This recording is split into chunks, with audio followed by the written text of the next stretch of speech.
अफवाह ऐसे ही फैल जाती है और जो इन्वेस्टर है वो परेशान हो जाते हैं। कई सारे इन्वेस्टर परेशान है, कमेंट पूरा भर रखा है सुबह से कि 18.5% का LTCG अब लगेगा, अब तो बर्बाद हो गया मार्केट, अब तो इन्वेस्टमेंट बेकार है। 50 तरीके की चीजें कमेंट में लिखी जा रही है, लेकिन मैं क्लियर बता दूं ये सारा अफवाह है। ऐसा कुछ नहीं होने जा रहा है। ऐसा कुछ नहीं होने जा रहा है कि आपको और मुझे अपने लॉन्ग टर्म कैपिटल गेन पे 18.5% टैक्स भरना पड़ेगा। ऐसा कुछ नहीं होगा। इसको लेकर परेशान होने की कोई जरूरत नहीं है। क्लियर है? अब आगे समझ लो कि हो क्या रहा है।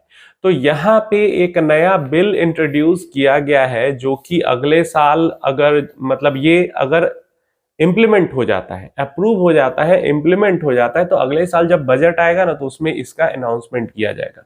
क्या अनाउंसमेंट किया जाएगा? ये अनाउंसमेंट किया जाएगा कि जो ऑल्टरनेट मिनिमम टैक्स है, AMT है, जो कि लागू होता है LLPs जो लिमिटेड लायबिलिटी पार्टनरशिप है या फिर नॉर्मल पार्टनरशिप फॉर्म्स जो होती है उनके ऊपर।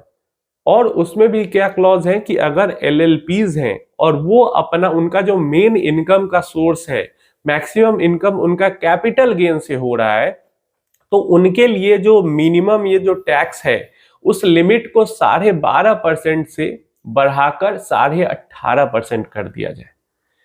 हमारे आपके इंडिविजुअल इन्वेस्टर के लिए ये बात नहीं हो रही है, जो कि इंडिविजुअल इन्वेस्टर भी नहीं है और कॉर्पोरेट भी नहीं है, वो एक LLP है या फिर पार्टनरशिप फॉर्म है।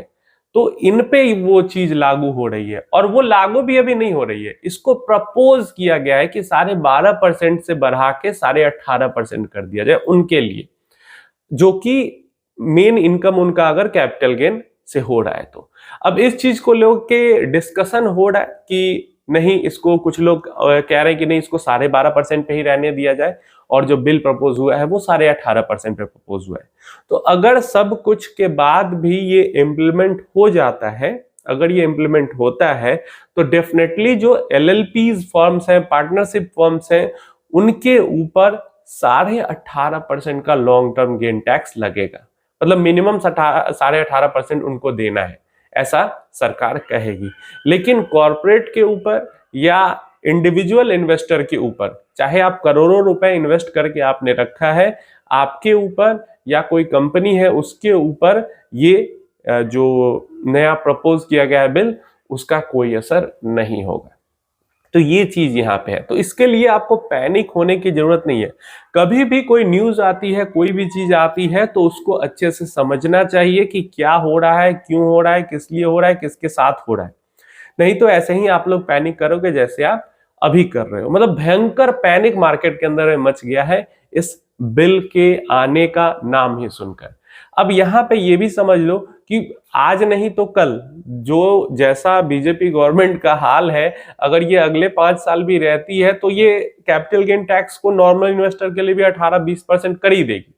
ठीक है? और इसीलिए तो चेंज जरूरी होता है, ताकि अगर आप सरकार की नीतियों से सहमत नहीं है तो इसका अपोज करे। ये चीज पे कुछ सरकार की नीतियां है जिससे आप सहमत हो सकते हैं, कि कुछ से सहमत नहीं हो सकते हैं। और ऐसा भी नहीं है कि यही सरकार सालों साल चलती रहेगी, दूसरी सरकार आएगी नहीं। दूसरी सरकार आएगी, आप उससे डिमांड करोगे, बातें अगर मानेंगी, सुनेंगी, तो वो टैक्स रेट कम भी कर सकती है। क्या वो टैक्स रेट कम भी कर सकती है? तो फ्यूचर में क्या होगा, बढ़ेगा, घटेगा, कोई सरकार बढ़ाएगी, कोई सरकार घटाएगी, लेकिन ऐसा नहीं होगा कि कैपिटल गेन को बढ़ा के 50% कर दिया जाए। अभी के टाइम पे, प्रेजेंट टाइम पे 12.5% long term capital gain tax है और 20% short term capital gain tax है, और इंडिविजुअल के लिए अभी के टाइम पे यही रहने वाला है। तो भविष्य में बढ़ाया जा सकता है, तो भविष्य में घटाया भी जा सकता है। तो इसको लेकर परेशान होने की और टेंशन में आने की जरूरत नहीं है।